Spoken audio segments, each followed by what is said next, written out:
Hey Vee Gang, my name's Hey loves, I'm Audrey Dimbora. Hi everyone, my name is Praise. Hey, my name is Chiadza and I live and work in London.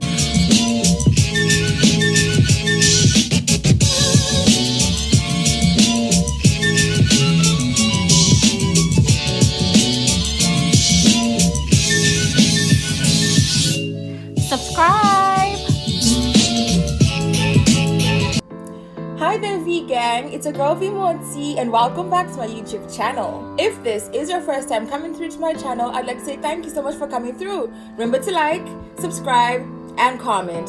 And if you're a regular subby, welcome back. So I know guys, I have been MIA for a little bit. I had my tooth removed, so as such I wasn't able to speak for quite a bit, but I'm back like I never left. And in this episode, as you can tell, we are doing our part 4 of our self-confidence series, and I'm super excited. We have a couple of new faces. We're going to be having Chiadza, Michelle, Praise, and Audrey share with us something a bit different. We're looking at it from a different angle. Today we're going to be talking about low self-esteem and inferiority complex. And if you want to hear more about this, stay tuned for more. I'll be right back. So my very first question to you, Michelle, Chiadza, Praise, and Audrey, is what does it mean to have a low self-esteem? Hey Vee Gang, my name's Michelle. So shout out to Vee for inviting me over to her platform. It's genuinely appreciated. My opinion, having a low self-esteem is characterized by lack of confidence and lack of self-love. Basically just feeling badly for yourself is low self-esteem. More often, people who do have low self-esteem often feel unlovable and awkward in a way, and also very much incompetent. And if you do have these characteristics, you do have a low self-esteem and you generally need to work on that. Hey, my name is Chiadza and I live and work in London. I think having low self-esteem there are many different facets to it or different categories to it, but I think the most obvious one, or the one that I see the most and have in the past experienced the most, is when you just do not believe in yourself or have confidence in yourself.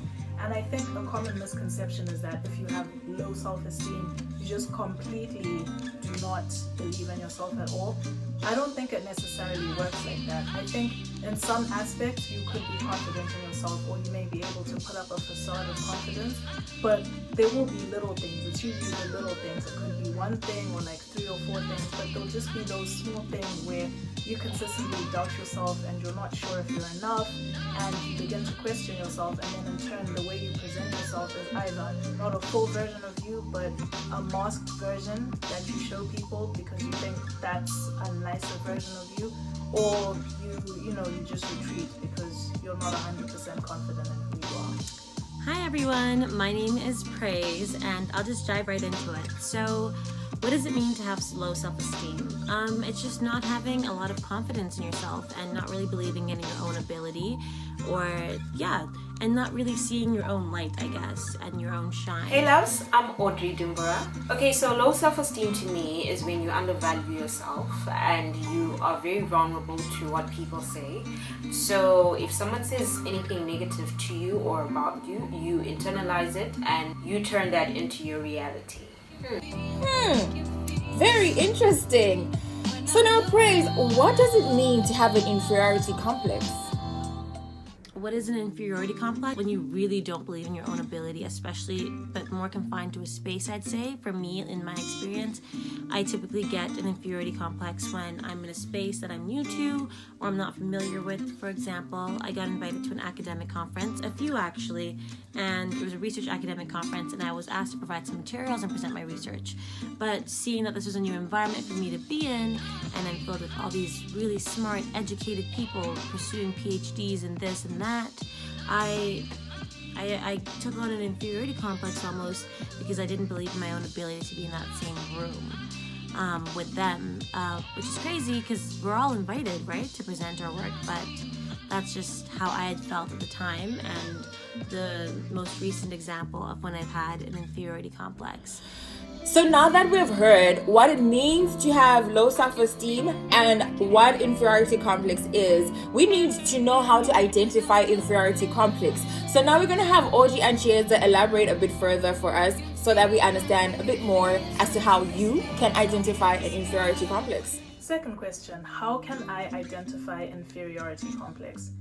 I think the place where I've experienced this the most has been in the workplace, and the way I was able to identify it, or how I would say you could identify it, is when you find yourself withdrawing into yourself. So when you no longer put yourself out there to do things, or when you doubt yourself and question yourself and you don't believe in yourself.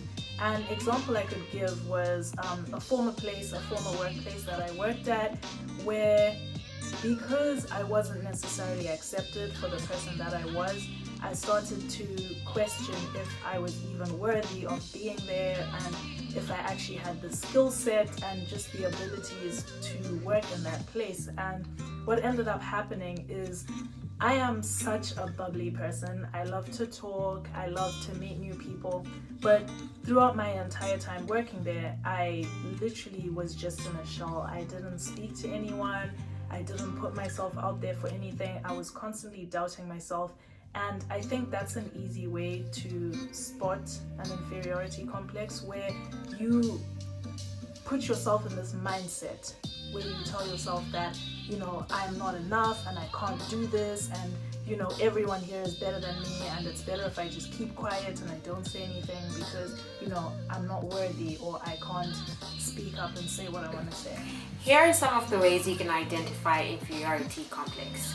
So if you are always self-critical, and if you're always comparing yourself and seeing yourself as less than everyone else in any given situation, you probably have an inferiority complex. You might constantly need validation from other people to affirm or confirm things that should be obvious to you. So people constantly telling you about your achievements are the only way you're going to feel like you've actually done something right, or hanging on people's every word to make you feel better about yourself. Thank you so much, Audrey and Chieza, for that enlightenment. I'm sure everybody benefited from that. Now, is there a difference between low self-esteem and low self-confidence? Michelle will give us an answer to that. There a difference between low self-esteem and low confidence? And yes, there is. So self-esteem refers to how you feel about yourself overall, in general, and how much esteem, positive regard and self-love you have for yourself. And this does develop from certain situations and experiences that does shape how you feel about yourself in general. So past mistakes and past negative traumas could affect your self-esteem, and you generally do need to work on that.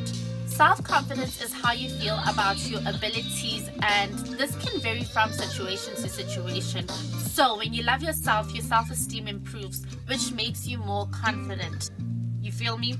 And when you are confident in the areas of your life, you begin to increase your self-esteem. So they do work hand in hand, and they are a power team, and you definitely can work on your self-confidence and self-esteem at the same time. In order to avoid this video becoming way too long, I'm going to cut it right here. In this video, we got to tackle things such as the meaning of low self-esteem, what is an inferiority complex, is there a difference between the two, and how to identify an inferiority complex. I'd like to say thank you so much to Michelle, Chieza, Audrey, and Praise for being a part of this video. Thank you for taking out your time to participate in my video. I am truly grateful. I will link the channels to Michelle, Chieza, and Audrey's YouTube channels down below in the description box, and I'll also link their Instagram handles as well, so that if you have any questions, you can just DM them directly. Thank you so much for watching my YouTube video. Remember to like, subscribe, and comment, and I'll see you in my next upload. Bye. How did I deal with inferiority complex? So my take on confidence and arrogance is that being confident means that you're comfortable in your own skin. Money is your friend. Money is not an enemy. Money